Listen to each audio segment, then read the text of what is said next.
네, 유튜브 온라인 설명회를 헬로알고에서 준비를 했는데요. 사실은 이제 유튜브 온라인을 처음부터 기획을 했었던 거는 아니고 이제 봄 학기가 됐으니까 당연히 헬로알고에서 이전에 많이 접하셨던 것처럼 정말 다양한 주제로 설명회를 진행을 하고 있고 또 이제 정보올림피아드가 얼마 남지 않았기 때문에 정보올림피아드와 관련된 그런 어머님들, 아버님들 또 오늘 아마 듣고 있는 그런 시청자분들 중에 학생들도 있을 것 같아요. 그런 부분들에 대해서 해소를 해드리고자 정보올림피아드에 대한 설명회를 준비를 해야 되겠다라고 열심히 준비를 하고 있었는데요. 앞불사, 네, 코로나 바이러스 사태가 터졌죠. 그래서 이제 많이 이렇게 오프라인에서 모이시는 거를 좀 지양하시다 보니까 저희도 이제 고민에 빠졌습니다. 어떻게 하면은 좀 이런 정보들을 잘 전달을 해드릴 수 있을까라는 그런 고민을 하다가요. 예전부터 사실 유튜브 페이지를 이제 운영도 제가 횟수로 세보니까 설명회를 80번 진행을 했더라고요. 그래서 이렇게 많은 소프트웨어 정보들을 사실 오프라인에서만 듣고 끝나는 것이 아니라 온라인에 이렇게 전달을 해드리면은 훨씬 더 많은 좋은 효과가 있지 않을까 이렇게 기대를 하고 있었는데요. 마침 이제 이번에 코로나가 터지면서 이번 기회에 우리가 이제 요즘 대세잖아요. 학생, 뭐 어머님 학부모님들 상관없이 유튜브 온라인 설명회를 준비를 했습니다. 근데 지금 시청자 수를 보니까요. 오프라인으로 했을 때보다 차라리 더 나을 수도 있었을 것 같아요. 네, 제 의미가 전달이 잘 되시기를 오프라인이 아니더라도 기원하면서 제가 온라인에서도 한번 힘차게 시작을 해보도록 하겠습니다. 네, 그래서 이제 본격적으로 설명회를 시작을 할 텐데요. 네, 오늘 날씨가 사실은 굉장히 좀 저는 개인적으로는 눈 오는 날씨를 굉장히 좋아하다 보니까 좋았었던 것 같습니다. 오늘 아침에 이제 설명회 있는 날이라고 해서 이제 준비를 하고 딱 이렇게 출근을 하는데 눈이 굉장히 많이 오더라고요. 그래서 사실 올해 겨울에 눈이 많이 안 왔기 때문에 한편으로는 좀 걱정도 많이 됐었었는데 마무리가 좀 잘 됐었던 것 같습니다. 그래서 올 겨울에 대한 마무리가 잘 됐었던 것 같은데 이제 올해가 어떻게 보면은 소프트웨어 교육을 시작하는 시작의 단계에 있어서는 시작점이라고 볼 수 있을 것 같습니다. 그래서 오늘 이 설명회를 듣고 나서 앞으로 다가오는 그런 다양한 그런 소프트웨어 관련된 경시대회, 특히나 오늘 설명회 주제가 되기도 하는 정보올림피아드의 좋은 마무리를 어머님들, 아버님들 그리고 학생들 하기에 앞서서요. 사실 오프라인 설명회 같은 경우에는 다들 이제 제가 누군지 잘 알고 계실 텐데요.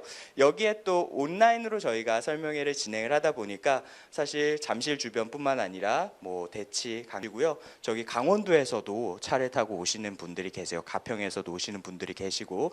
근데 저희는 이번 온라인 설명회를 하면서 이제 전국 또 헬로알고에서 미국 정보 올림피아드 프로그램 하는 것도 알고 계시죠? 이제 전 세계에서 아마 이거를 시청하고 있지 않을까 싶은데 그렇다 보니까 제 소개를 좀 다시 한번 하고 시작을 하는 게 좋을 것 같습니다.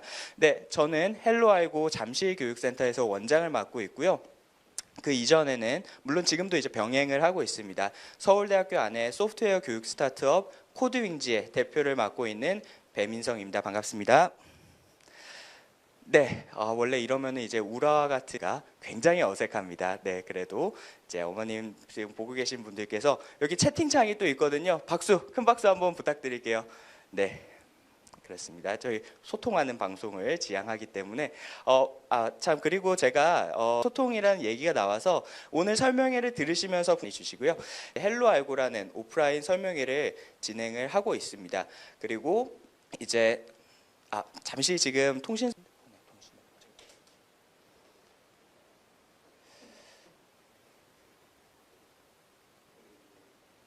해상이 발생을 하시는 어머님들이 계신 것 같은데요. 그런 경우에는 해상도를 조금만 낮춰주시면 좋을 것 같습니다. 설정 버튼에 들어가셔서요. 지금 720프레임에 이제 고해상도에서 송출을 하고 있는데요. 그거를 480이나 360 정도로 낮추시게 되면은 아마 크게 어려움 없이 계속 시청을 하실 수가 있을 겁니다. 네, 그러면은 이어서 진행을 해보도록 하겠습니다. 네, 그래서 다시 돌아와서 이어서 소개를 드리면은요, 이제 제가 서울대학교에서 이제 소프트웨어 교육 스타트업으로 지난 3년간 코드윙즈라는 그런 서비스를 운영을 했고요. 작년에 사실 올해 또 오늘이 또 굉장히 뜻깊은 날입니다. 헬로알고가 개원한 지 1주년을 맞는 날이거든요. 그래서 작년 2월 16일에 처음 헬로알고를 오픈을 하고 이렇게 소프트웨어 교육의 그런 확산, 특히나 이제 알고리즘 넘버원 교육 기관으로서 열심히 교육 활동을 진행을 하고 있습니다. 네, 그리고 이러한 전문성을 인정받아서요, EBS 소프트웨어 교육 플랫폼 이솝 개발에도 참여를 한 경험이 있습니다. 네, 제 소개는 간단하게 여기서 드리도록 하고요. 그 다음에 이어서 바로 진행을 해보도록 하겠습니다. 네, 그리고 헬로알고는요, 참 자랑할 게 많습니다. 그래서 저희 항상 시작하기 전에 헬로알고 자랑을 하고 잠깐 시작을 하게 되는데요. 먼저 작년에 헬로알고가 짧은 기간 동안에 얼마나 많은 좋은 실적들을 만들어냈는지 간단하게 소개해드리고 넘어가 보도록 하겠습니다. 네, 먼저 헬로알고 오늘 설명회 때도 제가 많이 강조를 드릴 텐데요. 2월 16일 개원을 하고 작년 5월 4일 날 정보올림피아드 1차 대회가 있었습니다. 그 개원 10주 남짓한 시점에서 1차 대회가 있었는데요. 첫 해 무려 18명의 수상자를 단 10주 만에 배출을 하였고요. 또 그 다음으로 이제 5개월 남짓되는 시점 7월 20일 날 이제 정보올림피아드 전국대회 2차 대회가 있었죠. 2차 대회에서는 은상 5명, 동상 7명, 장려상 12명, 총 24명의 수상자를 배출을 하였습니다. 그뿐만 아니라요, 미국 정보올림피아드 부분에 있어서도 12월 시험이 끝난 시점에서 단 한 번의 시험에서 골드 등급 2명, 실버 등급 1명, 브론즈 등급 3명의 수상자를 배출을 하였고요. 네. 그리고 1차 대회에서 아까 다시 설명드렸지만은 총 18명의 수상자들 중에서 금상 1명, 은상 5명, 동상 9명, 장려상 3명의 수상자를, 그리고 전국대회에서는 은상 5명, 동상 7명, 장려상 12명의 수상자를 배출하였습니다. 이어서 대학부설 영재원, 소프트웨어 영재원 부분에 있어서는요, 한양대학교에서 기초반 9명, 그리고 심화반에서 3명의 그런 합격생을 배출하였고요. 서울여대 정보보호영재원에서 3명, 그리고 서울교대 소프트웨어 영재원에서 총 24명의 입상자를 배출을 하였습니다. 그래서 작년에만요, 대학부설 소프트웨어 영재원에서 39명의 합격생을 배출을 하였어요. 정말 단기간에 좋은 놀라운 그런 결과를 만들어낼 수 있었다라고 말씀드릴 수 있을 것 같은데요. 사실 이렇게 단기간에 좋은 결과를 만들어낼 수 있었던 이유, 제가 잘해서 잘생겨서이기도 하겠지만은 사실은 저와 함께 교육을 진행하고 있는 그런 훌륭한 멘토들이 있지 않았기 때문일까 싶습니다. 그래서 저희 멘토들에 대한 소개 간단하게 드리도록 할 텐데요. 헬로알고에서는 정말 대한민국 최고의 컴퓨터 영재들과 함께 교육을 진행을 하고 있습니다. 네, 먼저 홍성기 연구소장, 뒤쪽에서 조금 더 자세하게 말씀드리도록 할 텐데요. 지금은 간단하게만 소개해드리고 넘어가 보도록 하겠습니다. 네, 홍성기 연구소장, 알고리즘 교육 콘텐츠 개발을 총괄을 하고 있습니다. 서울대학교 컴퓨터공학과를 졸업을 하고 컴퓨터공학관의 알고리즘 연구소 석사 과정을 마쳤습니다.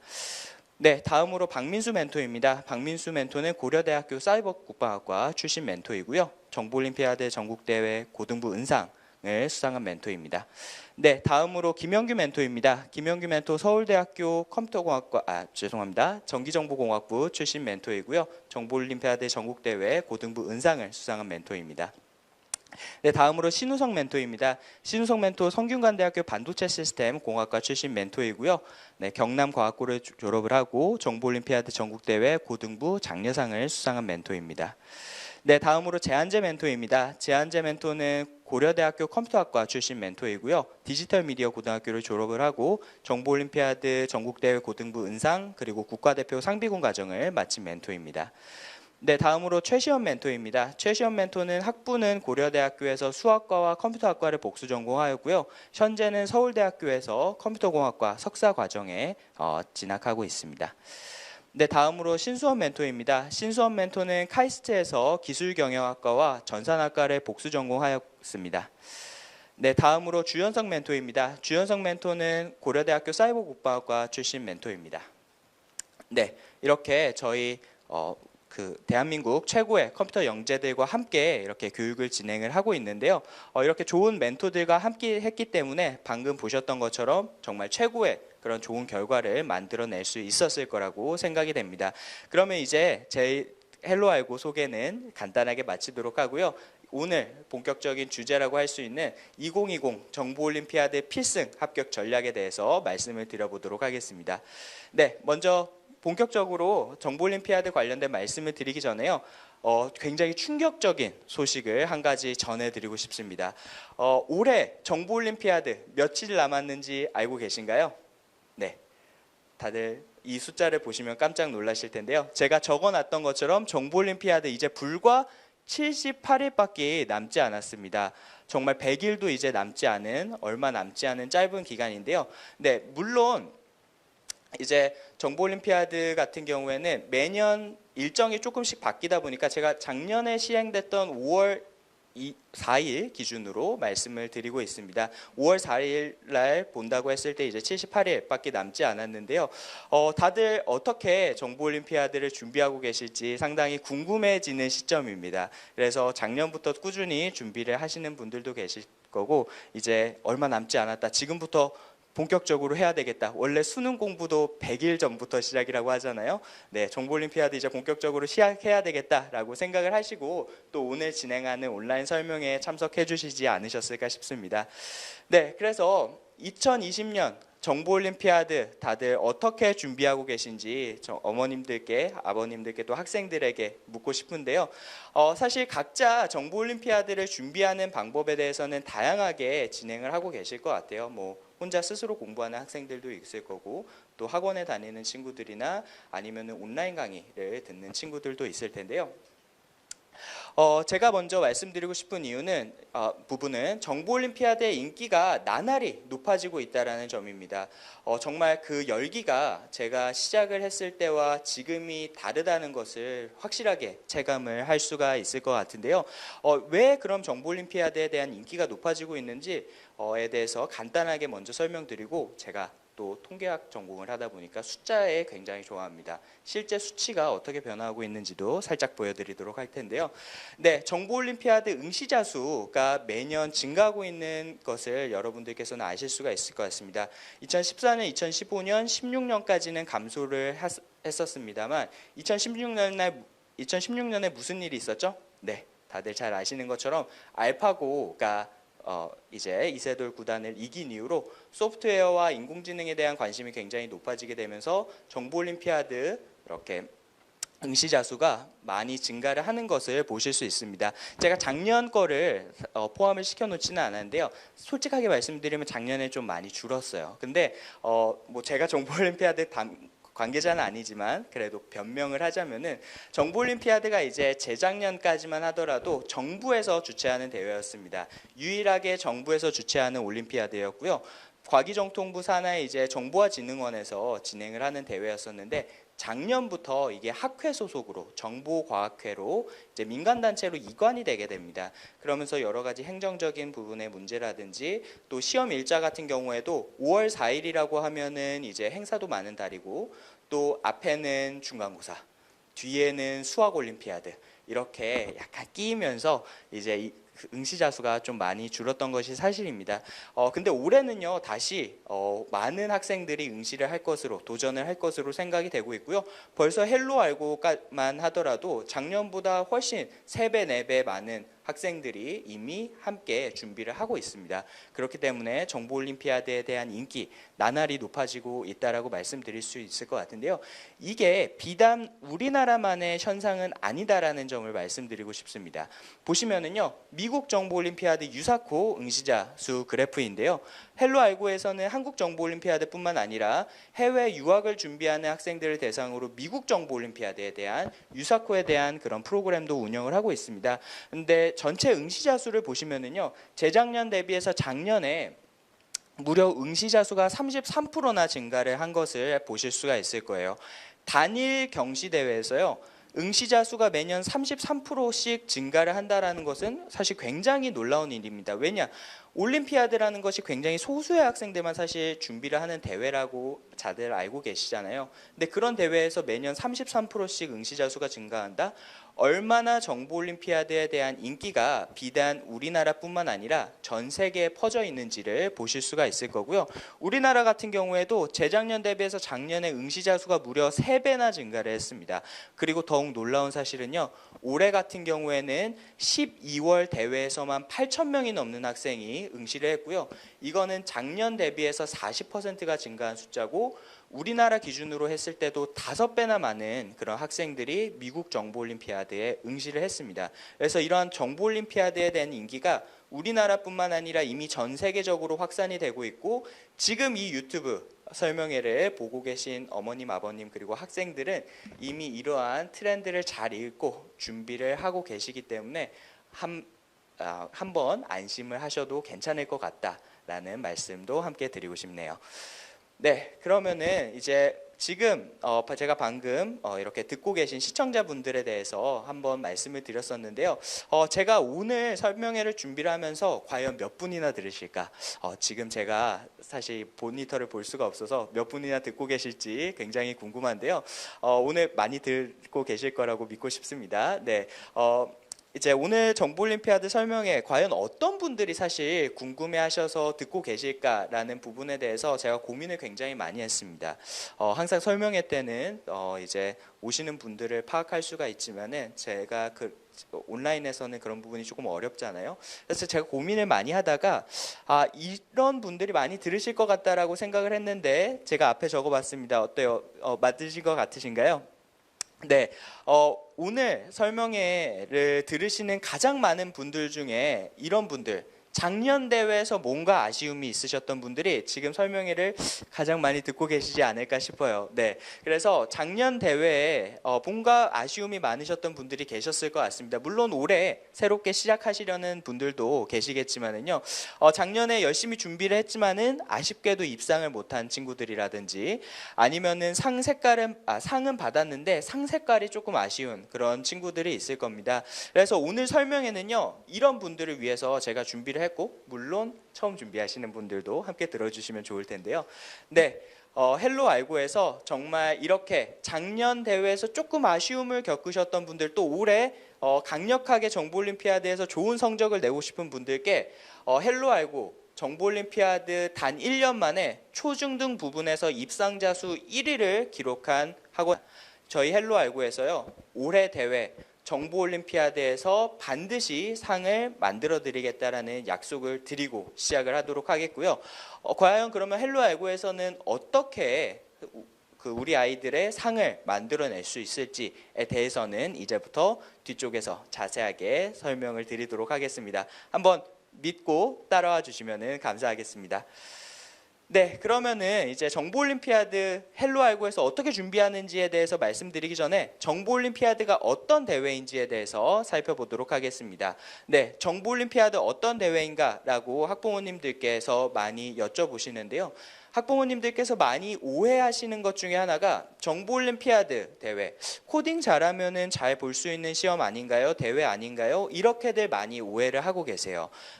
우리 아이가 코딩, 이런 메이커라든지 아니면은 이제 프로그래밍을 좀 많이 해봤다라고 생각하시는 분들께서는 정보올림피아드를 이렇게 쉽게 또 생각을 하시는 그런 분들도 많이 계신 것 같은데요. 정확하게 말씀드리자면 정보올림피아드의 핵심 역량은 헬로 알고에서 강조하는 것처럼 알고리즘 역량이 가장 중요하다. 알고리즘 역량이 수상의 핵심 열쇠이다라고 이렇게 말씀을 드릴 수가 있을 것 같습니다. 그러면 왜 알고리즘이 정보올림피아드의 핵심 역량이냐라고 물으신다면은 제가 뒤쪽에서 정보올림피아드가 어떤 대회인지 정보올림피아드 공식 홈페이지에 나와 있는 내용들 그리고 실제로 문제들이 어떤 유형의 문제들이 출제가 되는지에 대해서 살펴보시면은요 아마 그 부분에 대해서 오늘 확실하게 이해를 하고 가실 수 있을 것 같아요. 자, 그러면은 본격적으로 왜 알고리즘이 중요한지 또 정보올림피아드를 준비하기 위해서 알고리즘 역량을 어떻게 길러 나갈 수 있을지에 대해서 한번 살펴보도록 하겠습니다. 네, 지피지기면 백전불태라는 말이 있죠. 먼저 정보올림피아드 공식 홈페이지에서 정보올림피아드에 대해서 어떻게 이야기를 하고 있는지 또 1차 대회에서는 어떤 문제가 출제가 됐는지 제가 완벽하게 한번 분석을 해보도록 하겠습니다.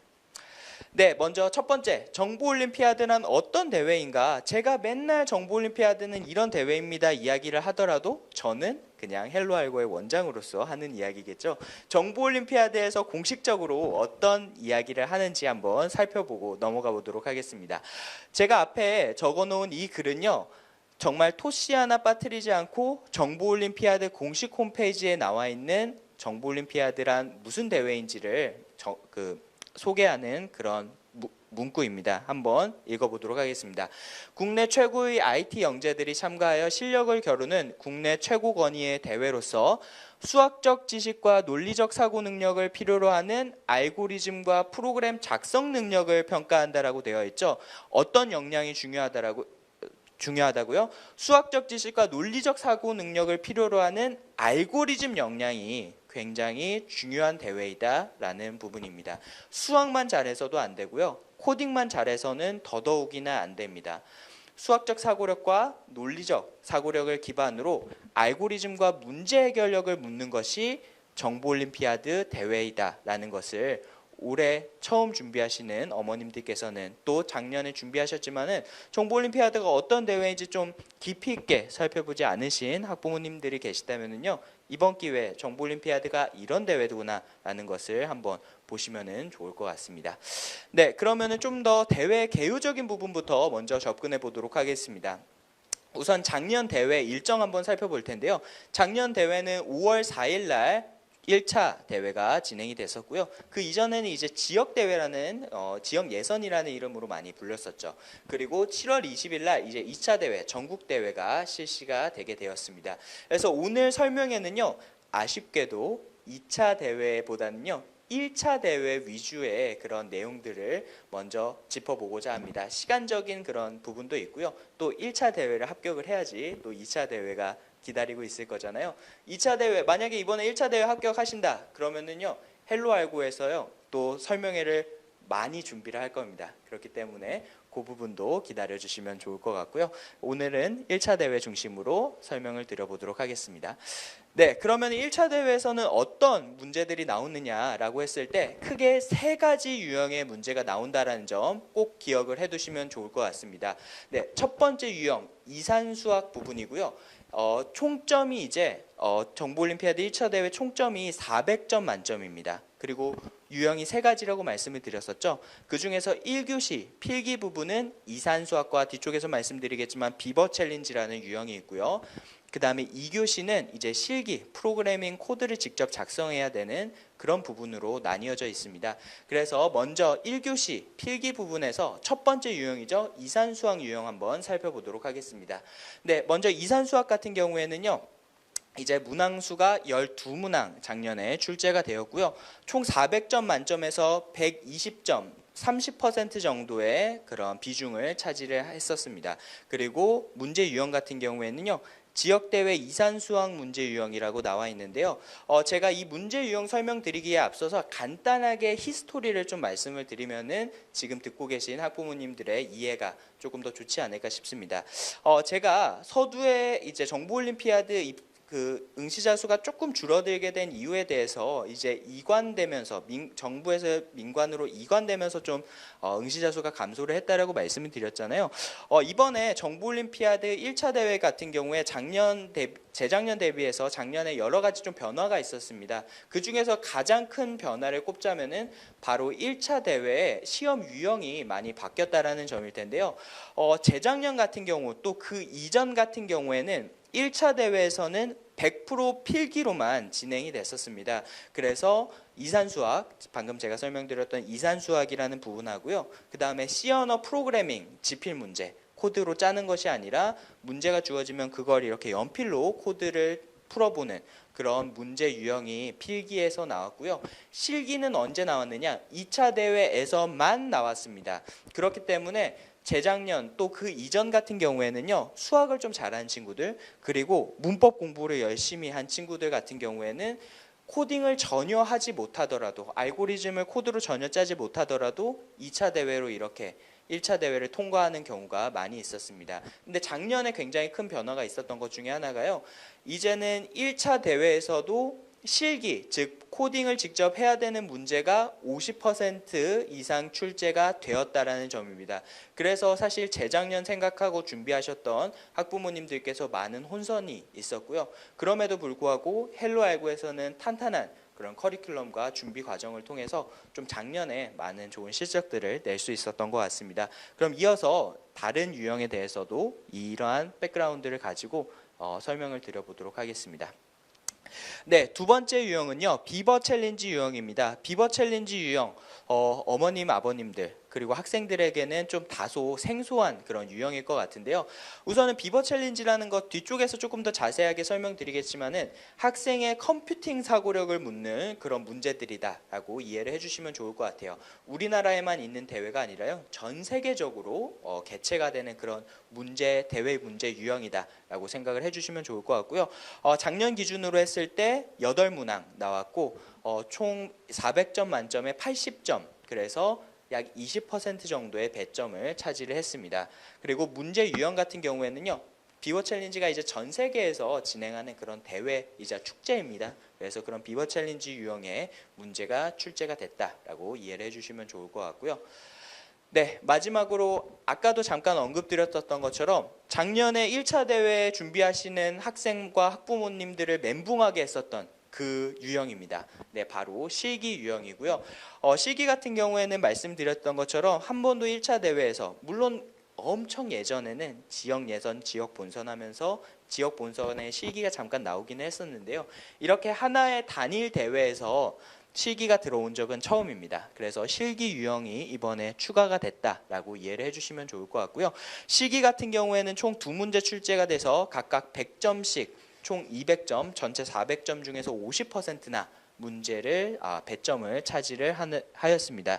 그리고 정보올림피아드에서도 미안했는지 실기 문제 어느 정도 수준으로 나올지 공지를 해줬었죠. 그래서 전국대회 1, 2번 수준으로 나올 것이다 라고 공지를 했었고, 실제로 이번에 출제된 문제를 보더라도 그와 비슷한 난이도로 나왔었던 것 같습니다. 또 그 부분에 대해서는 뒤쪽에서 자세하게 살펴보도록 하겠습니다.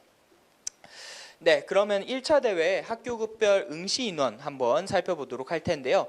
이번 대회 아까도 말씀드렸던 것처럼 재작년 대비해서 다소 좀 감소를 했습니다. 그래서 초등 820명, 중등 1780명, 고등 1630명 정도 해서 다 합쳐서 한 4300명 정도의 학생이 이번에 응시를 하게 되었고요. 그 중에서 초등에서 전국대회 123명, 중등에서 267명, 그리고 고등에서 244명 전국대회로 진출을 하였습니다. 그래서 총 진출한 학생 수는 약 634명 정도 되고요. 비율로 따지면은 한 15%에서 20% 정도, 정확히는 한 15점 몇 프로 정도 될 겁니다. 그게 이제 예년에 진행했었던 그런 전국대회 응시자 수가 크게 다르지 않습니다. 다만 차이점이 있다면은요, 재작년 같은 경우에는 학교급별로 딱 200명, 200명, 200명 올려보냈었는데요.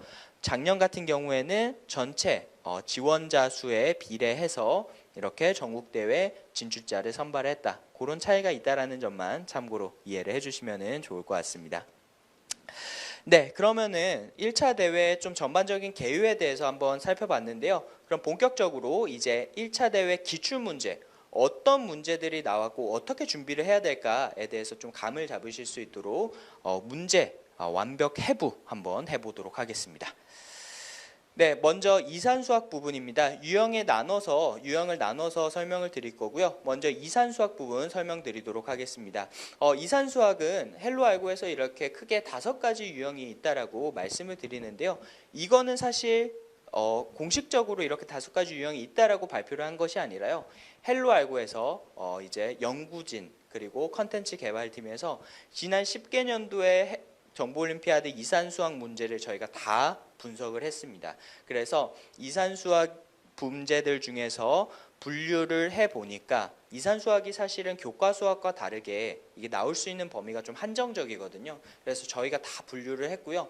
그래서 아래 보시는 것처럼 5가지 중심 개념과 26가지 핵심 개념으로 세부 개념으로 나눠서 저희가 컨텐츠 제작을 다 진행을 했습니다. 그래서 이산 수학은요, 솔직히 뭐 이렇게 말씀드리면 기분 나쁜 그런 학생이나 학부모님들도 계실 수 있겠지만은 정해진 유형을 반복적으로 학습을 하더라도 어느 정도 일정 수준의 점수는 받을 수 있는 영역이다, 이렇게 생각을 해주셔도 좋을 것 같아요. 그래서 저희가 이렇게 교육을 진행을 할 때 어떤 세부적인 개념, 그 이전의 핵심 개념 이렇게 나눠서 학습을 진행을 하고 있습니다.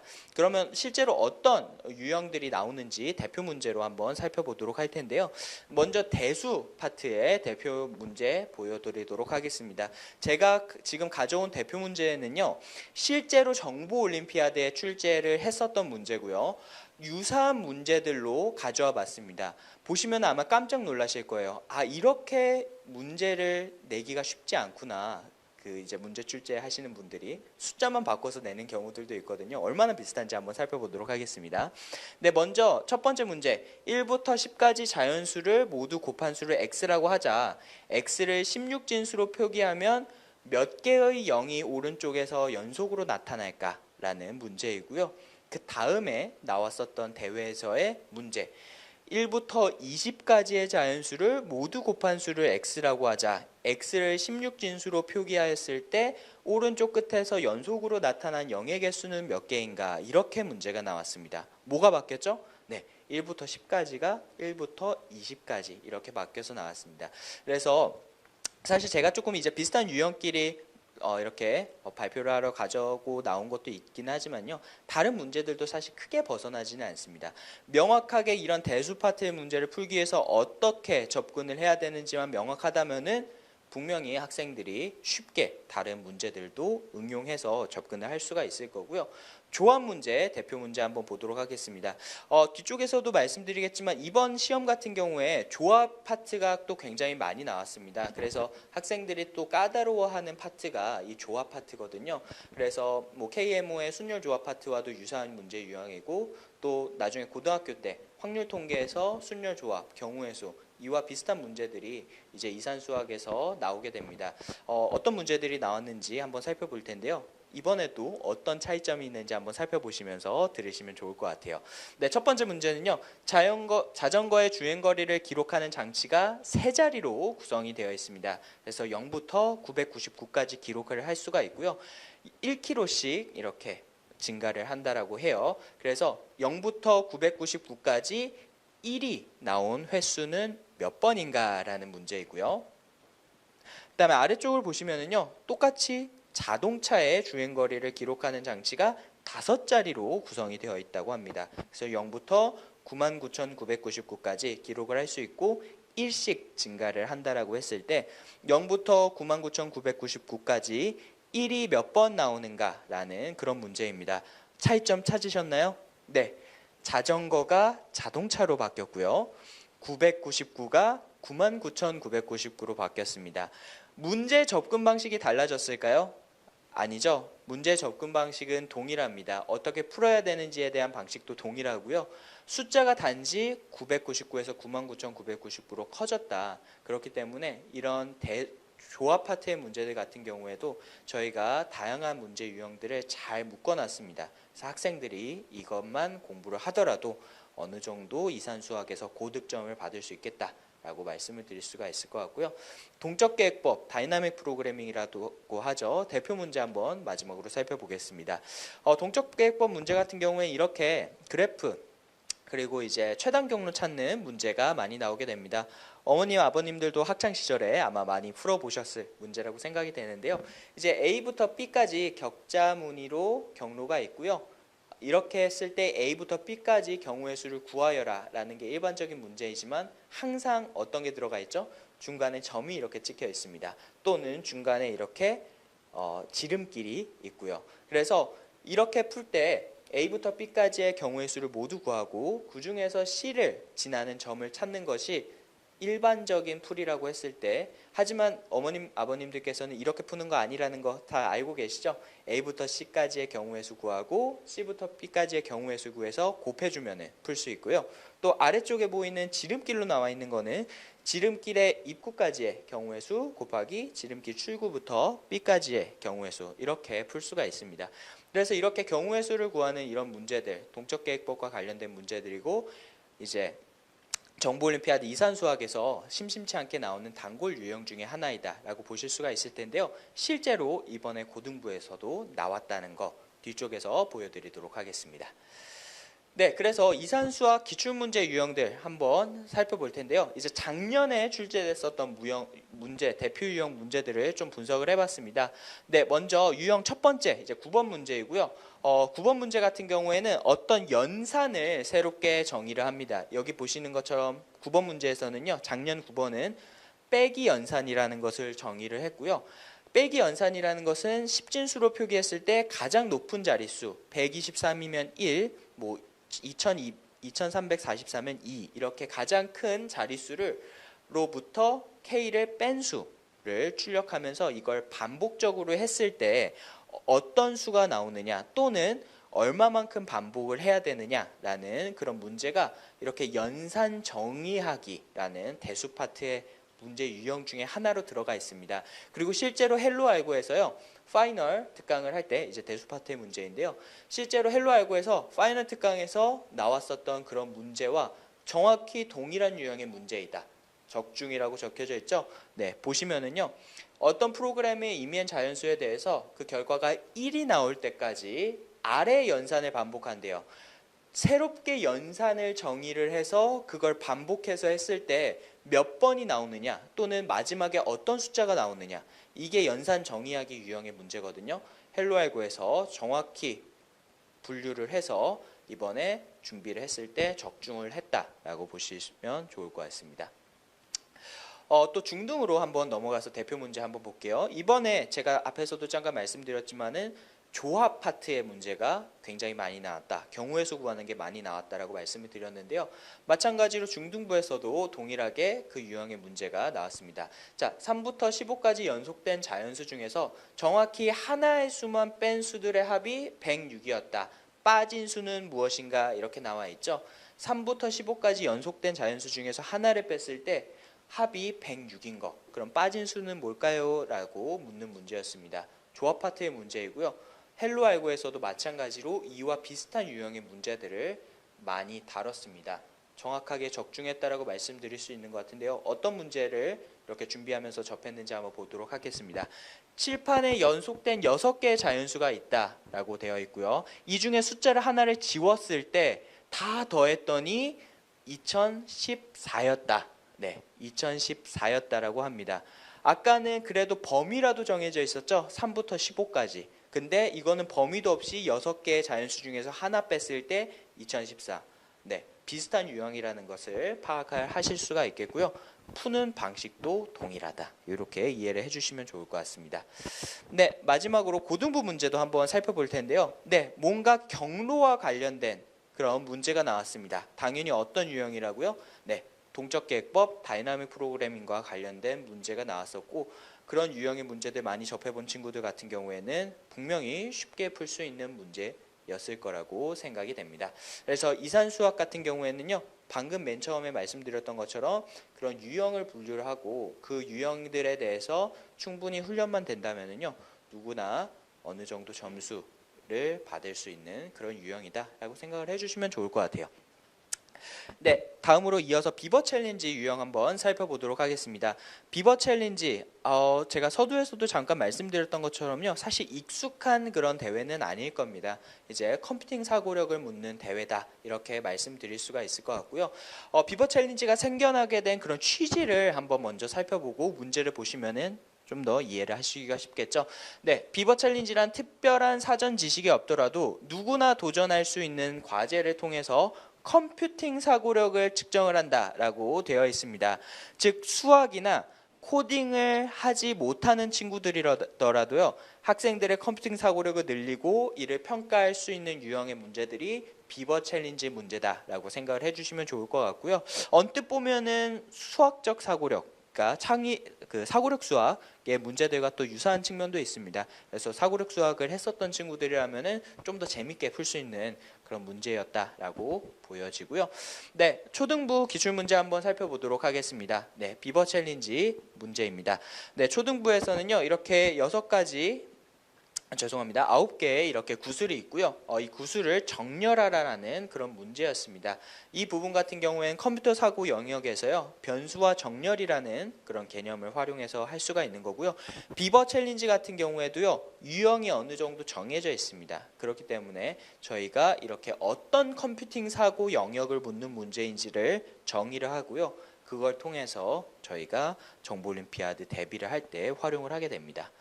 네, 두 번째 문제 같은 경우에는요. 사실 이제 혹시 컴퓨터공학을 여기서 전공하신 분들이라든지 어떤 컴퓨팅과 관련된 퀴즈 이런 걸 좋아하시는 그런 학부모님이나 학생이 계시다면은요. 이 체스 문제가 굉장히 컴퓨터 사이언스에서 단골 문제로 나오는 유형 중에 하나입니다.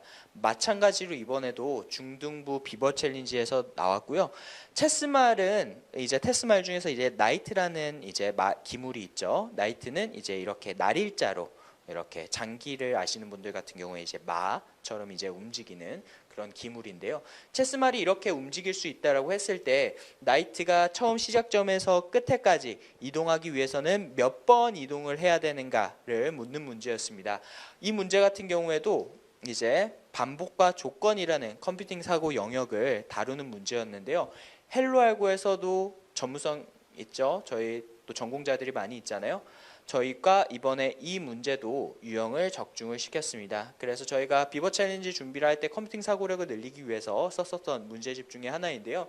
나이트 옮기기라는 그런 문제가 있었습니다. 그래서 나이트가 어떻게 이동을 하고 나이트라는 체스 기물이 어떻게 이동을 하고 또 이걸 통해서 어떻게 움직임을 만들어낼 수 있을지에 대해서 살펴봤고요. 마찬가지로 이 문제를 풀어봤다라면은 나이트 이동시키는 비버 챌린지 기출 문제는 아마 쉽게 풀 수 있었을 겁니다. 헬로알고에서 이렇게 적중했다 이런 부분들도 말씀드릴 수가 있을 것 같고요. 네, 고등부 같은 경우에는 이제 비버 챌린지가 아무래도 어렵게 문제를 내는데 좀 한계가 있습니다. 그래서 고등부 같은 경우에 비버 챌린지 굉장히 평이했다라는 그런 평이 많았는데요. 제가 샘플로 이제 문제를 하나 가져왔고요. 이 문제 유형 같은 경우에는 이제 반복과 정렬과 관련된 그런 컴퓨팅 사고 영역을 다루는 부분이었다라고 생각을 할 수가 있을 것 같고 아마 이 문제는 어렵지 않게 모든 학생들이 쉽게 풀었었던 걸로 제가 기억을 하고 있습니다. 네, 그 다음으로 마지막 3교시, 정확히는 이제 2교시 실기 부분이죠. 세 번째 유형, 프로그래밍 실기 부분의 문제들 어떤 것들 나왔는지 한번 살펴보도록 하겠습니다. 네, 먼저 초등부 두 문제 한번 살펴볼 텐데요. 초등부 1번 문제, 막대기 문제입니다. 그래서 막대기 문제 같은 경우에는 이제 기초적인 수학적 사고력과 이제 기본적인 그런 C 언어 문법 보시는 것처럼 이제 반복문과 배열, 연산할 수 있는 정도의 수준이라면은 아마 풀 수 있었을 거고요. 헬로알고 교육과정 기준으로 했을 때 알고리즘 실버 단계를 마친 친구라면은 분명히 풀 수 있는 그런 문제였을 겁니다. 그래서 헬로알고 교육과정 잠깐 간단하게 설명드리면은요. 처음에 이제 브론즈, 실버, 골드, 플래티넘 이렇게 쭉쭉쭉 해서 6단계로 구성이 되어 있고요. 브론즈 10주, 실버 10주, 골드 20주, 플래티넘 40주 요 정도로 구성이 되어 있다라고 보시면 될 것 같아요. 뒤쪽에 뭐 다이아몬드나 이제 국가대표 데뷔반이 있는데요. 그 정도 수준의 문제는 이번에 1차 때 나오지는 않았기 때문에 10주, 10주, 20주, 40주 정도라고 생각을 하시고 이번에 준비하시는 어머님들 학습 로드맵 한번 살펴보시면 좋을 것 같습니다. 네, 다시 돌아와서 정보올림피아드 초등부 1번 문제를 풀기 위해서 헬로알고에서 20주 정도 공부를 해서 실버 과정 마친 친구라면은 이번에 초등부 실기 1번 문제 어렵지 않게 풀 수 있었을 것이다 라는 말씀을 드리고요. 두 번째로 이제 회문이라는 문제가 나왔습니다. 이 문제는 다소 좀 까다로웠을 수는 있을 것 같아요. 하지만 헬로알고에서 골드 정도 단계를 마친 친구라면 풀 수 있었던 문제이고요. 주요 개념으로는 반복문, 배열, 그리고 문자열과 관련된 개념을 학습을 한 친구라면 충분히 소화할 수 있었을 그런 문제였습니다. 네, 다음으로 중등부 문제 한번 살펴보도록 할 텐데요. 중등부 1번 문제 같은 경우에는요, 사실 이전에도 1번 문제로 가장 많이 나왔었던 그런 대표 유형 중에 하나입니다. 양팔저울이라는 제목을 가진 문제인데요. 이 문제는 정보올림피아드를 통틀어서 아마 가장 많이 나오는 문제 유형 중에 하나일 거예요. 바로 완전 탐색이라는 그런 문제 유형이었고요. 재기함수를 통한 완전 탐색, 헬로 알고 기준으로 했을 때 알고리즘 골드 과정을 마치게 되면은 충분히 습득을 할 수 있는, 학습을 할 수 있는 그런 정도의 난이도의 문제였습니다. 그래서 한 40주 정도 공부를 한 친구라면은 충분히 소화를 할 수 있었을 거고요. 네, 그 다음으로 두 번째 문제, 직각다각형이라는 그런 문제가 나왔습니다. 이 문제는 2번 문제답게 사실 1번보다는 좀 많이 까다로웠어요. 라인 스위핑 알고리즘이라는 것을 사용을 하였고요. 사실 대회에서 많이 나왔었던 알고리즘은 아니었습니다. 그래서 2번은 분명히 좀 다소 까다로움은 있었다라고 보시면 좋을 것 같고요. 하지만 헬로 알고 교육 과정에서는 분명히 다루는 내용이고 알고리즘 플래티넘 과정을 마친 친구라면은 충분히 소화해낼 수 있었다라고 이해를 해주시면 좋을 것 같습니다. 네, 마지막으로 고등부 유형 한번 살펴보도록 하겠습니다. 네, 고등부 같은 경우에 1번 문제 쇼핑몰. 네, 어떤 특정 개념을 알면 쉽게 풀 수 있었고요. 그걸 모르면은 굉장히 까다로웠을 겁니다. 어떤 개념이냐면요, 바로 우선순위 Q라는 그런 자료 구조와 관련된 문제였고요. 이 역시 알고리즘 플래티넘 과정을 마친 친구라면은 어렵지 않게 풀 수 있었을 것입니다. 왜냐? 플래티넘 과정 안에서 이러한 개념들에 대해서 학습을 했는데 이 문제 같은 경우에는 뒤쪽에 2번 문제와 다르게 특정 알고리즘을 알고 있느냐 없느냐에 따라서 문제를 해결할 수 있는 부분이 좀 굉장히 갈렸습니다. 그렇기 때문에 이 개념을 학습을 했다라면은 충분히 풀 수 있었을 거고요. 2번 문제는 이제 점프 문제입니다. 그래서 개구리가 이렇게 폴짝폴짝 뛰어가는 그런 부분에 대해서 좌표상에서 탐색을 하는 그런 문제였는데요. 이 문제가 다소 까다로웠었던 이유, 1번 문제와 좀 달랐었던 이유는 이 문제는 기본적으로 수학적 사고력을 그런 묻는 문제입니다. 그래서 수학적 사고력이 있었던 그런 학생들 같은 경우에는요, 충분히 좀 소화를 할 수 있었던 반면에 수학적으로 이 패턴을 찾기가 어려웠었던 친구 같은 경우에는 알고리즘을 알더라도 조금 어려웠을 것이다. 이렇게 말씀드릴 수 있을 것 같습니다. 네, 그래서 이 문제 같은 경우에도요, 알고리즘 부분에 있어서는 그리디와 다이나믹 프로그래밍, 동적 계획법 사용을 해서 풀 수 있었던 문제이고요. 마찬가지로 알고리즘 플래티넘 과정을 마친 친구였다면은 수학적 사고력이 좀 뒷받침이 됐었다라면은 한번 도전해 볼 수 있었던 그런 문제라고 생각이 됩니다. 네, 그래서 1차 대회 수상 커트라인 한번 살펴볼 텐데요. 1차 대회 수상 커트라인. 네, 동상을 기준으로 봐주시면 좋을 것 같습니다. 그래서 초등부에서는요 247점, 중등부에서는 159점, 고등부 같은 경우에는요 이번에 영재과고 포함된 전체 응시자 부분이 198점, 또 일반고 부분이 185점으로 나와 있는데요. 눈여겨 보셔야 될 점은요. 일단은 초등부 같은 경우에는 이제 240점 정도 충분히 납득을 할 수 있을 것 같습니다. 근데 중등부와 고등부에 어떤 현상이 발생을 했죠? 159점, 198점. 극단적으로 얘기를 했을 때 아까 1차 대회 총점이 400점이라고 말씀을 드렸고 필기 200점, 실기 200점이라고 말씀을 드렸습니다. 극단적으로 어느 정도면은요. 만약에 중등부 같은 경우에 실기를 한 문제도 풀지 못하더라도 필기에서 좀 좋은 점수를 받았다면은 충분히 전국대회에 올라갈 수 있었고요. 반대로 내가 필기는 너무 못하는데 코딩은 좀 잘해. 그래서 1번 문제만 풀었다면은 필기 부분에서 60점만 맞았어도 이번에 전국대회 진출을 할 수 있었습니다. 그래서 이번에 이런 좀 차이점이 발생을 했다라고 보시면 될 것 같고요. 이 부분을 통해서 우리가 어떻게 인사이트를 얻을 수 있는지는 좀 뒷부분 총평에서 한번 다뤄보도록 하겠습니다. 그래서 아까도 말씀드렸던 것처럼 사실 전국대회 진출까지 하고 또 좋은 성적을 받으면 참 좋았을 텐데 또 이렇게 상색깔이 아쉽거나 아니면 입상을 하지 못한 친구들 같은 경우에는요. 이번에 헬로알고와 함께 좋은 성적을 만들어 나갔으면 좋겠습니다. 네, 그래서 바로 1차 대회 총평 해보도록 할 텐데요. 네, 먼저 세 가지 포인트로 제가 포인트를 잡아봤습니다. 네, 첫 번째로요. 1차 대회가 이번에 실기가 들어간 것이 굉장히 큰 변화점이라고 말씀을 드렸는데요. 1차 대회에서 실기가 들어왔음에도 전국대회 진출 여부는 수학적 역량에 크게 작용을 했다라는 부분입니다. 어떤 부분에서 이런 부분이 두드러졌냐면요. 중등부에서 이런 부분이 두드러졌었는데요. 아까도 말씀드렸던 것처럼 커트라인이 159점이에요. 1번 문제도 풀지 못한 친구가 정말 많다라는 점이거든요. 그렇기 때문에 기본적으로 수학적 역량이 기반이 되고 거기에 어느 정도 코딩을 부분 점수 맞을 수 있는 친구들이었다면은 좀 전국대회 진출이 상대적으로 수월했다. 이렇게 이해를 하실 수가 있을 것 같습니다.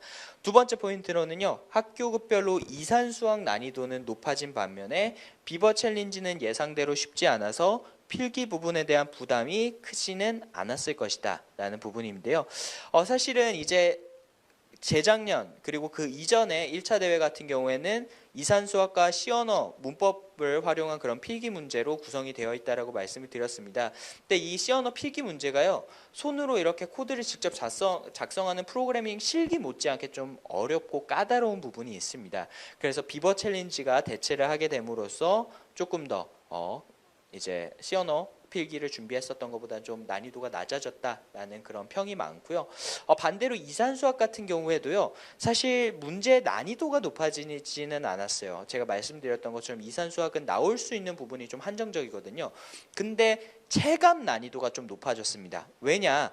제가 앞에서도 말씀드렸던 것처럼 이번에 조합 부분 파트에 문제가 좀 많이 출제가 됐습니다. 근데 이 조합이요. 굉장히 까다로운 그런 유형 중에 하나고요. 실제로 수능에서도 조합 문제 같은 경우에 정답률이 0%대가 나오는 그런 경우도 있었다라고 하더라고요. 그만큼 조합이 학생들이 좀 까다롭고 실수로 하기가 쉬운 문제다 보니까 이번에 체감 난이도는 분명히 좀 높아진 부분이 있다. 이렇게 이해를 해주시면 좋을 것 같고 이러한 경향성이 올해도 이어질지는 모르겠지만 기본적으로 헬로알고에서 올해 좀 조합 부분 집중적으로 대비를 좀 시키려고 생각을 하고 있습니다. 네, 마지막으로 세 번째 포인트. 실기 문제 난이도는 공지했었던 것처럼 전국대회 기출문제 대비 평이하게 나왔습니다. 하지만 이제 본선 진출하기 위한 전략은 어머님들께서 좀 생각을 해주시면 좋을 것 같은데요. 1번 문제, 2번 문제 두 문제가 나왔는데 배점이 똑같습니다. 각각 100점씩이었거든요. 그러면은 1번 문제, 2번 문제 다 어설프게 배워서 이제 부분 점수를 노리는 것보다요. 1번 문제 난이도로 확실하게 공부를 해서 1번 문제를 확실하게 맞출 수 있는 친구였다면요. 아마 훨씬 더 전국대회 진출 가능성이 높아졌을 겁니다. 그래서 전략을 세우실 때도요. 어설픈 두 문제보다는 확실한 한 문제가 이번에 좀 유리했다. 이렇게 이해를 해주시면 좋을 것 같습니다. 네, 그래서 1차 대회 어떤 문제들이 나왔고 이제 어떻게 진행이 됐는지까지 한번 살펴봤는데요. 그럼 이렇게 쭉 들으시면서 이제 어머님, 아버님 그리고 듣고 있는 학생들도 아마 있을 것 같은데 아마 좀 고민이 많아지셨을 것 같아요. 올해 정보올림피아드 앞에서도 말씀드렸던 것처럼 이제 한 78일 정도 남았는데 그거 어떻게 준비를 해야 되는가에 대해서 이제 고민이 많아지셨을 것 같은데요. 그 부분에 대해서 제가 이 아인슈타인 사진을 하나 가져와 봤습니다. 아인슈타인이 어떤 이야기를 했었냐면요. 여기 보시는 것처럼 같은 짓을 반복하면서 다른 결과를 기대하는 것은 미친 짓이다. 이렇게 이야기를 했습니다. 제가 서두에서도 말씀드렸던 것처럼 이제 올해 정보올림피아드 다들 어떻게 준비를 하고 계실지 궁금한데요. 작년에 이제 어떻게 준비를 하셨을지는 모르겠지만은 혹시나 아쉽게도 결과가 좋지 않으셨다면은요. 방법을 바꿔보시는 것이 어떻게 보면은 가장 쉽고 빠른 길이 될 수가 있을 것 같습니다. 그래서요, 헬로알고에서 준비했었던 친구들은 분명히 작년에 좋은 결과들을 만들어냈었거든요.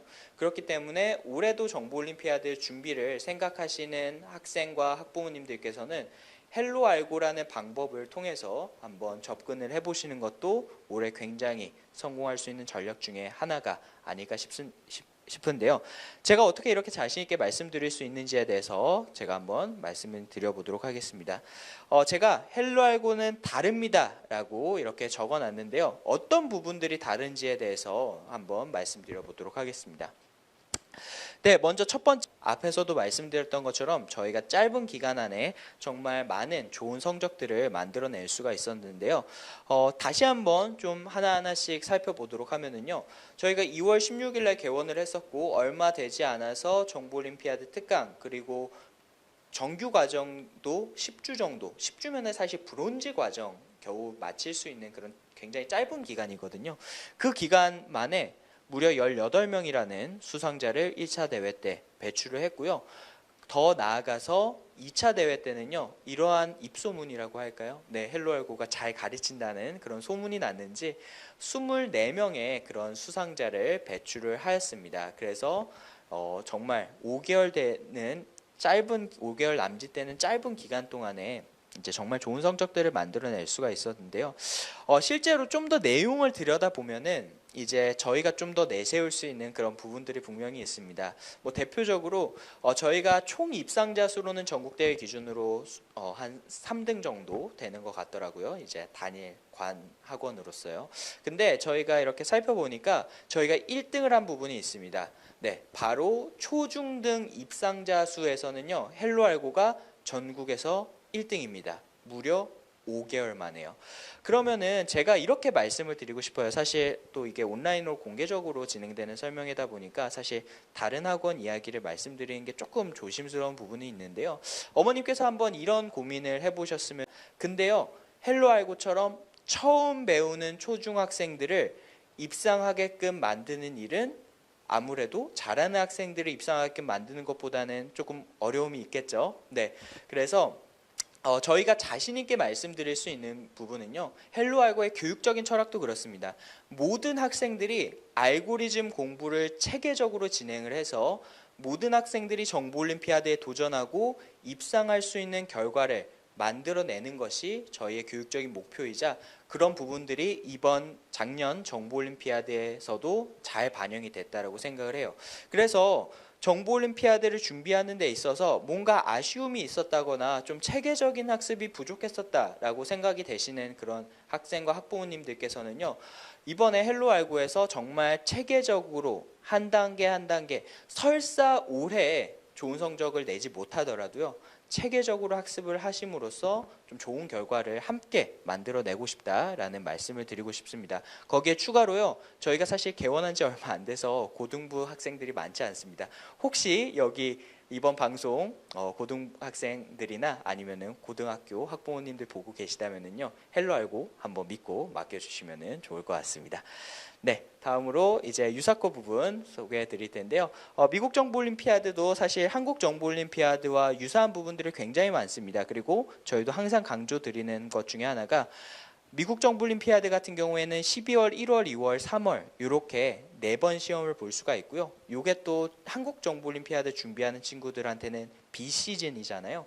그렇다 보니까 정보올림피아드를 좀 더 타이트하게 준비하고 싶은 친구들 같은 경우에는 이 미국 정보올림피아드를 함께 준비를 하는 것도 굉장히 좋다. 무료로 응시를 할 수가 있고요. 온라인으로 볼 수가 있습니다. 그렇기 때문에 굉장히 도움이 많이 되는 시험이고요. 오늘 주제랑은 조금 벗어나 있기 때문에 간략하게 설명드리고 넘어가 보도록 하겠습니다. 그래서 골드 등급 2명, 실버 등급 1명, 브론즈 등급 3명의 수상자를 배출을 하였고요. 네, 그리고 정보올림피아드 1차 대회 부분에 있어서도 이제 1차 대회에서 10주 남짓된 그런 짧은 기간이었지만은 저희가 금상 1명, 은상 5명, 동상 9명, 장려상 3명의 입상자를 배출을 하였고요. 또 전국대회 같은 경우에는 은상 5명, 동상 7명, 장려상 12명의 수상자를 배출을 하였습니다. 그리고 대학부설 영재원 부분에 있어서도요. 뭐 앞에서 사실 말씀드렸던 부분이기 때문에 빨리빨리 넘어가 보도록 하겠습니다. 네, 소프트웨어 한양대 소프트웨어 영재원 기초반에서 9명, 심화반에서 3명, 그리고 서울여대 정보보호 영재원 화이트해커 영재원이라고도 하죠. 3명, 그리고 서울교대 소프트웨어 영재원에서 24명의 그런 합격생을 배출을 하였습니다. 그래서 저희는 알고리즘이라는 큰 맥락 안에서 그런 좋은 실적들을 많이 만들어내고 있고 그런 부분에 있어서 헬로알고는 다르다라는 부분을 다시 한번 말씀드리고 싶습니다. 네, 두 번째 포인트는요. 선생님이 다르다라는 부분입니다. 저희가 앞에서 저희의 멘토진에 대해서 간략하게 소개를 드렸는데요. 정보올림피아드 프로그램 같은 경우에는 저희가 또 그러한 훌륭한 멘토분들 중에서도 정말 에이스들만 뽑아서 함께 교육을 진행을 하고 있습니다. 그래서 정보올림피아드 그리고 정보올림피아드 특강을 진행하는 멘토진을 소개해드리도록 하겠습니다. 네, 헬로 알고 정보올림피아드 멘토진은요, 서울교대 알고리즘 연구소 출신 그런 홍성기 연구소장을 필두로 국가대표 상비군 출신들의 멘토 강사진으로 구성이 되어 있습니다. 네, 그래서 홍성기 연구소장, 제가 아까 정말 홍성기 연구소장은 드릴 말씀이 많은데요. 제가 너무 간략하게 설명드린 것 같아서 제가 다시 한번 소개드리도록 하겠습니다. 네, 홍성기 연구소장은 이제 헬로알고에서 이제 알고리즘 교육 컨텐츠 개발에 총괄을 하고 있고요. 서울과학고를 졸업을 하고 서울대학교 컴퓨터공학과를 졸업을 하고 서울대학교 컴퓨터공학관의 알고리즘 연구소 석사 과정을 마친 그런 소장입니다.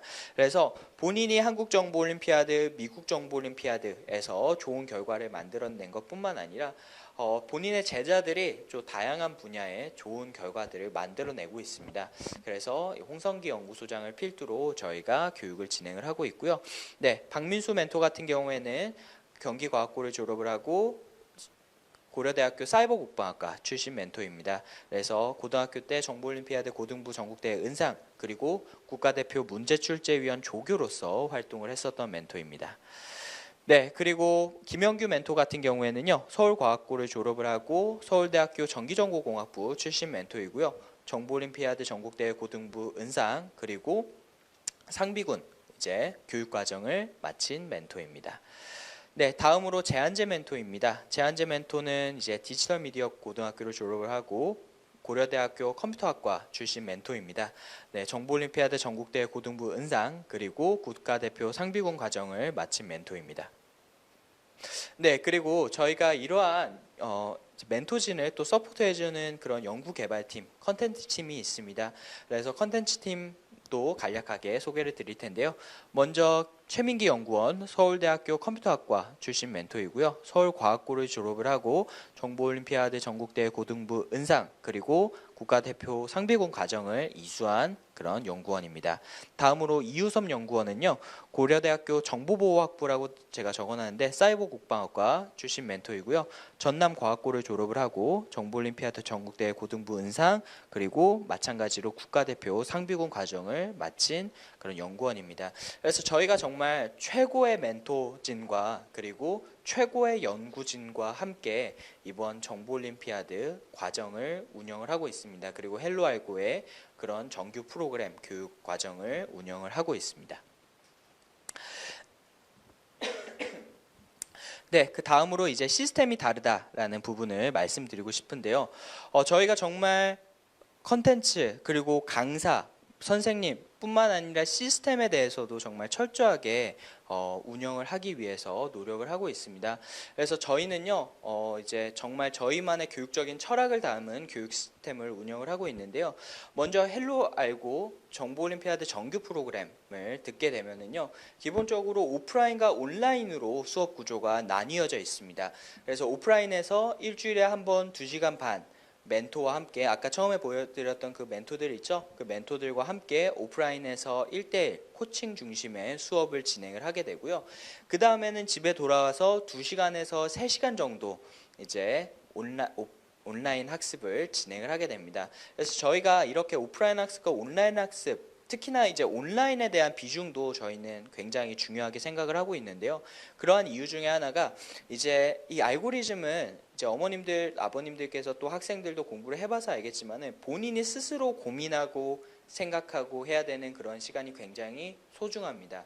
그래서 학원에서는 정말 멘토들과 함께 죄송합니다. 멘토들과 함께 어떤 필요한 필수적인 개념 그리고 내가 궁금한 부분에 대한 코칭으로 압축적으로 진행을 하고 본인이 집에서 많은 시간을 스스로 학습할 수 있도록 저희가 온라인 학습실에 대한 그런 비중도 굉장히 큰데요. 결국에는 온라인, 오프라인 융합 교육을 통해서 학과 습의 균형을 맞추는 것이 헬로알고의 첫 번째 교육 시스템의 장점 중에 하나라고 보시면 좋을 것 같습니다. 네, 그 다음으로요. 이제 정규 과정에 들어가게 되면은 저희가 단순히 코딩만 하지 않습니다. 저희는 알고리즘이라는 것이 중요하다고 항상 강조드리는 학원이기 때문에요. 이 알고리즘이라는 문제 해결력을 기르기 위해서 이렇게 알고리즘 노트도 작성을 하게 되고요. 또 이 문제를 어떻게 접근할 수 있는지에 대한 그런 아이디어를 구체화시키는 그런 과정도 들어가 있고요. 또 수업이 끝나면은 이제 일부 학생들 같은 경우에는 본인이 오늘 배웠었던 개념을 차근차근 정리하는 그런 마인드맵 시간을 가지기도 합니다. 그래서 정규 과정의 학습 과정은 단순히 코딩뿐만 아니라 이렇게 알고리즘, 문제 해결력을 기르기 위한 과정으로 구성이 되고 있고요. 그리고 수업에 들어가게 되면은요, 이제 멘토와 함께하는 그런 수업이 진행이 되게 됩니다. 그래서 멘토가 먼저 오늘 배워야 되는 그런 주요 개념들에 대한 개념 강의를 진행을 하고요. 그리고 또 심화 문제들 같은 경우에는 또 함께 풀이를 진행을 해주기도 합니다. 그렇게 두 가지뿐만 아니라 사실 가장 수업 시간에 많이 시간을 투자하는 것 중에 하나가 바로 1대1 멘토링 부분입니다. 그래서 이제 학생의 부족한 부분들, 코드를 보면서 하나하나씩 짚어주는 그런 1대1 멘토링 시간이 진행이 주로 되게 됩니다. 네, 그 다음으로 저희가 수업을 하는 걸로 끝나는 게 아니라요. 저희가 또 가장 중요하게 생각하는 것 중에 하나가 바로 평가 시스템입니다. 그래서 저희는 사실 학생들에게는 좀 괴로울 수 있지만 시험을 굉장히 많이 보는 학원이기도 한데요. 저희는 이제 매주 시작하면은 10분에서 15분 정도 시작하는 시점에서 주간 평가를 진행을 하게 됩니다. 그래서 주간 평가를 통해서 뭐 못하는 친구들 같은 경우에 또는 숙제를 안 해온 친구들 같은 경우에는 남아서 다 또 하고 가도록 그렇게 시스템이 구조화되어 있는데요. 그렇게 주간 평가를 통해서 이제 학습적인 관리를 1차적으로 하고 그리고 월간 평가를 진행을 하게 됩니다. 월간 평가를 진행을 하게 되면은 이렇게 성적표가 나오게 되고요. 이런 성적표를 바탕으로 해서 또 멘토님과 학습적인 그런 상담을 진행을 하고 있습니다. 그리고 저희가 보통 10주 단위로 이제 과정이 운영이 되게 되는데요. 하나의 과정이 끝나면은 이렇게 과정평가표를 만들어서 학부모님들께 드리고 학생이 어떻게 공부를 해왔는지 또 어떤 부분이 부족한지 또 반대로 학부모님들은 이제 학원에 어떤 부분을 요청을 하고 싶으신지에 대해서 좀 같이 이야기를 나눌 수 있는 또 학부모 간담회도 진행을 하고 있습니다. 그래서 저희는 단순히 배움으로써 끝나는 것이 아니라 그걸 좀 객관적으로 평가를 하고 피드백을 함으로써 학생이 계속 성장해 나갈 수 있는 그런 시스템이 마련이 되어 있다라고 보시면 될 것 같습니다. 네, 마지막으로 결과가 다르다라는 부분이 있는데요. 여기서 말씀드리는 결과는 실적하고는 조금 다른 하나의 스토리를 말씀드리고 싶습니다. 그래서 정말 정보올림피아드를 준비하는 학생들의 헬로알고에서 준비했었던 학생들의 살아있는 이야기를 제가 좀 들려드리고 싶은데요. 이제 성공 스토리 제가 하나씩 한번 말씀을 드려보도록 할 텐데요. 네, 먼저 홍땡땡이라는 학생, 당연히 이제 헬로알고 재원생이고 이제 저희 입상자 중에 포함이 되어 있는 친구입니다. 이제 초등학교 6학년 학생이었고요. 이 학생이 처음 등록을 했을 때가 제가 기억이 나요. 이제 저희가 정보올림피아드 설명회를 진행을 하고 이제 정보올림피아드 이제 듣고 나서 저희는 사실 뒤쪽에서도 설명드리겠지만은 입학을 하기 위해서는 모든 과정에서 반드시 입학 테스트를 진행을 해주셔야 됩니다. 근데 입학 테스트를 봤으면은 제가 아마 좀 조심스럽게 말씀을 드렸을 텐데. 이제 아무래도 처음 배우는 학생이 10주 만에 사실 좋은 결과를 만들어내기가 쉽지가 않잖아요. 근데 어머님께서 이미 등록을 하고 가셨더라고요. 그래서 이제 처음 이렇게 학원에 왔을 때 이제 제가 못 보던 학생이 와서 좀 놀랐었던 기억이 있는데 이 친구 같은 경우에는 이제 소프트웨어 교육 경험이 전혀 없었었던 친구였고요. 정보올림피아드 정규 과정을 들었었던 친구도 아닙니다. 그냥 정보올림피아드 특강반만 6주 로 이제 진행을 했었던 그런 친구였는데요. 6주 만에 굉장히 열심히 진행을 해줬고 저희도 최선을 다해서 지도를 한 결과 이제 초등부 1차 대회에서 당당하게 동상으로 합격을 하게 됩니다. 심지어 은상에 살짝 걸쳐 있는 그런 점수대였어요. 그래서 굉장히 짧은 기간 만에 좋은 결과를 만들어냈고 그만큼 또 열심히 해줬었던 그런 친구였었던 것 같고요. 또 2차 대회에서는 이제 전국 대회에서 또 동상을 수상을 하게 됩니다. 그래서 1차 대회와 달리 또 2차 대회는 실기에 대한 비중이 높고 난이도가 높아지기 때문에 이제 입상을 하기가 또 그만큼 쉽지 않은 부분이 있는데요. 2차 대회까지 또 좋은 결과를 만들어냈고 올해 중등부로 올라가게 되는데도 중등부에서도 분명히 좋은 결과를 만들어낼 수 있을 것으로 기대를 하고 있습니다. 네, 그리고 두 번째 학생 같은 경우에도 이제 초등학교 6학년 학생이었는데요. 이 친구 같은 경우에도 마찬가지로 처음 왔을 때 소프트웨어 교육 경험이 전혀 없었었던 친구였고요. 2월 16일 날 처음 개강을 했을 때 이제 정규반 브론즈 과정만 딱 10주 학습을 했었었던 친구입니다.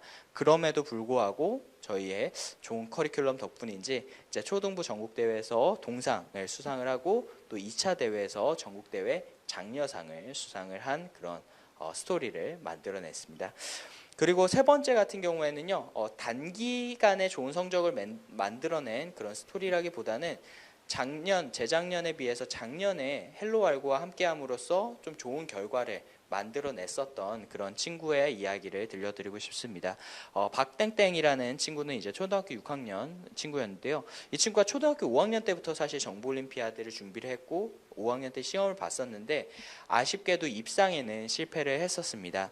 그래서 어머님께서 사실 댁이 좀 멋진 분이셨거든요. 근데 이제 소문을 듣고 이제 헬로알고에 찾아와 주셔서 이제 함께 또 6주간의 그런 특강 프로그램을 진행을 했었고요. 그 결과 1차 대회에서 은상이라는 좋은 결과를 만들어냈고요.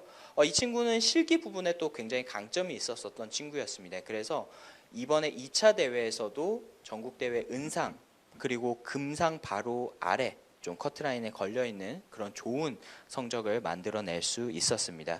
그래서 헬로알고에서 이렇게 짧은 기간 정말 극적인 결과를 만들어낸 사례도 있지만은요, 또 반대로 이제 작년에 조금 아쉬운 결과를 만들었던 친구가 체계적으로 학습을 진행을 함으로써 굉장히 또 극적인 변화를 그런 이끌어냈었던 기억이 있습니다.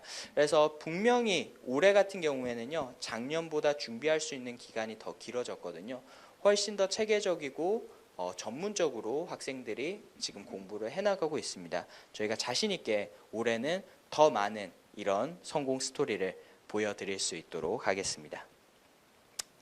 네, 그래서 헬로알고는요, 이렇게 모든 부분들이 다 다르고 특히나 교육 프로그램이 다릅니다. 그래서 헬로알고에서 이제 봄 학기 이제 개강이 얼마 남지 않았습니다.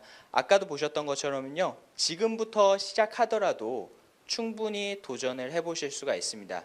그렇기 때문에 어머님들, 아버님들 또 듣고 있는 학생들 같은 경우에는요, 올해 헬로알고를 믿고 이런 다른 프로그램 안에서 한번 공부를 해보면 좋을 것 같습니다. 네, 그래서 봄학기 개강 안내 드리고 이제 마무리하도록 할 텐데요. 죄송합니다. 제가 자꾸 미끄러지네요. 네, 그래서 봄학기 개강 이제 얼마 남지 않았습니다. 이제 2주 정도 남짓된 시점이고요. 봄 학기부터 준비를 하더라도 학교급에 따라서 충분히 정보올림피아드 도전이 가능하다라는 점, 그리고 정보올림피아드 특강 같은 경우에도요, 아직 정보올림피아드 일정이 공지가 되어 있지 않기 때문에 저희가 언제 개설이 되겠다 명확하게 말씀드릴 수는 없지만은 대략적으로 한 3월 중순 정도에 개설이 될 예정이다라는 점 참고로 알아두시면 좋을 것 같고, 또 정보올림피아드와 관련된 올해 구체적인 일정과 내용들이 나오게 되면은 또 그 부분에 대해서 설명회를 진행을 따로 할 예정입니다. 안내를 따로 드릴 예정이니까요.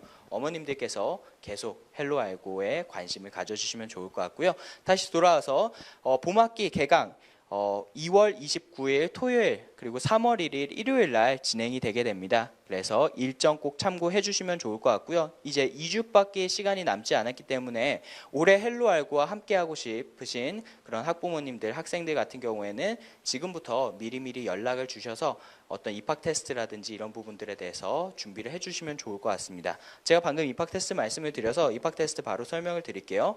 네, 입학 테스트 헬로알고에서는요, 학습의 효율성하고 학생의 그런 기초적인 학습 역량, 기초적인 지식을 바탕으로 학습 설계를 진행을 하고 있습니다. 그래서 모든 과정에 대해서 저희는 입학 테스트를 진행을 하고 있고요. 그러한 입학 테스트를 진행한 후에 그런 결과를 바탕으로 해서 어머님과 또 학생과 함께 이제 앞으로의 학습 로드맵, 또 가능성, 진로와 진학 이런 부분에 대해서 함께 상담을 드리고 있습니다. 그래서 시간이 되시면은 반드시 입학 테스트를 미리 응시를 해주시는 것도 방법이다라는 부분을 말씀드리고 싶고요.